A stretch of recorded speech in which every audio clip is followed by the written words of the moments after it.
वैसे भी राहुल गांधी को लेकर कहा जाता है कि वो जो भी मुद्दा उठाते हैं उसमें दोहरे मापदंड होते हैं, गलत बयानबाजी होती है या फिर टाइमिंग गलत होती है।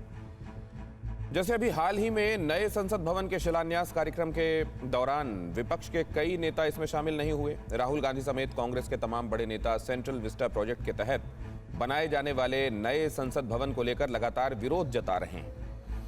हालांकि एक मीडिया रिपोर्ट में यह कहा गया है कि 2012 में यूपीए सरकार के दौरान एक नए संसद भवन के लिए मंजूरी दी गई थी।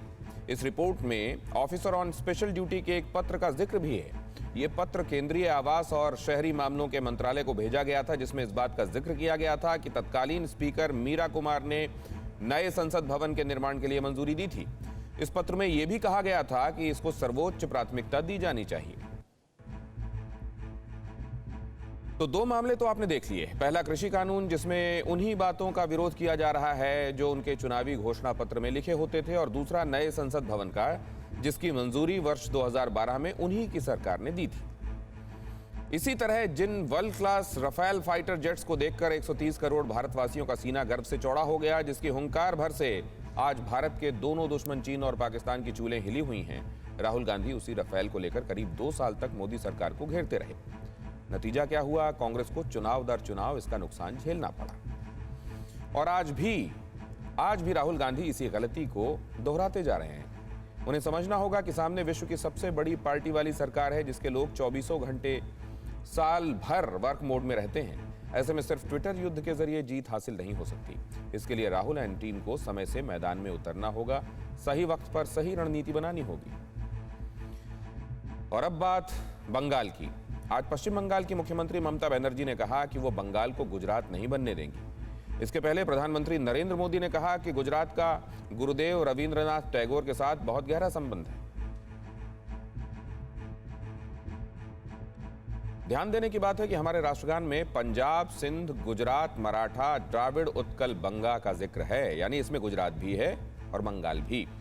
गुरुदेव ने जब भारत के जन गण मन की परिकल्पना करते हुए राष्ट्रगान की रचना की होगी, तब यही मानकर शब्द गढ़े होंगे कि पंजाब, सिंध, गुजरात, मराठा, द्रविड़, उत्कल और पश्चिम बंगाल, ये सब एक दूसरे के पूरक हैं।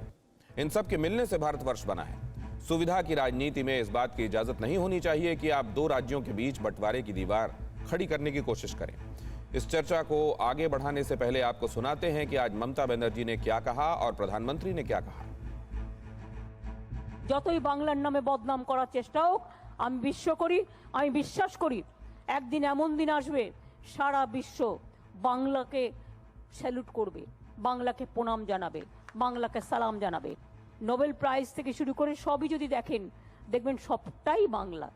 বাংলাটাকে গুজরাট হতে দেব না। জয় হিন্দ নেতাজি সুভাষচন্দ্র বোসের স্লোগান, বঙ্কিমচন্দ্রের বন্দে মাতরম একটা স্লোগান, পার্লামেন্টে বন্দে মাতরম ইজ এ ন্যাশনাল সং। আমাদের দেশেও জনগণ মনোদি আমাদের ন্যাশনাল অ্যান্থেম, সবটা তৈরি কিন্তু বাংলার মাটি থেকে। रविन्द्रनाथ टैगोर जी अक्सर गुजरात आ जाते थे और उन्होंने वहां काफी लंबा समय भी बिताया। मैं जब गुरुदेव के बारे में बात करता हूं तो एक मोह से खुद को रोक नहीं पाता। मैं फिर से गुरुदेव और गुजरात की आत्मीयता का स्मरण करा रहा हूं। ये बार बार याद करना इसलिए भी जरूरी है क्योंकि ये हमें एक भारत श्रेष्ठ भारत की भावना से भरता है। ममता एक सभा में बोल रही थीं और प्रधानमंत्री मोदी शांति निकेतन की स्थापना के 100 वर्ष पूरे होने पर वीडियो कॉन्फ्रेंसिंग के जरिए एक कार्यक्रम से जुड़े हुए थे।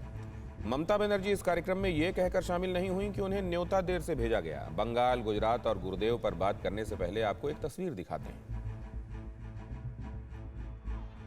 ये तस्वीर बंगाल के उत्तर 24 परगना की है। लाठी डंडे बरसा रही पुलिस को देखकर लग रहा है कि ये अंग्रेजों के जमाने की पुलिस है। ये वर्दी इसलिए दी जाती है कि कानून का इस्तेमाल करते हुए देश के नागरिकों को सुरक्षा दी जाए। लेकिन इन तस्वीरों में पुलिस और पब्लिक के बीच विभाजन साफ दिख रहा है। आगे हम आपको बंगाल की इस हिंसा के बारे में विस्तार से बताएंगे, लेकिन पहले लौटकर आते हैं बंगाल और गुजरात की बात पर। न्यूज़ टॉप 9 रोज सुबह 7 बजे और शाम 7 बजे सिर्फ TV9 भारतवर्ष पर।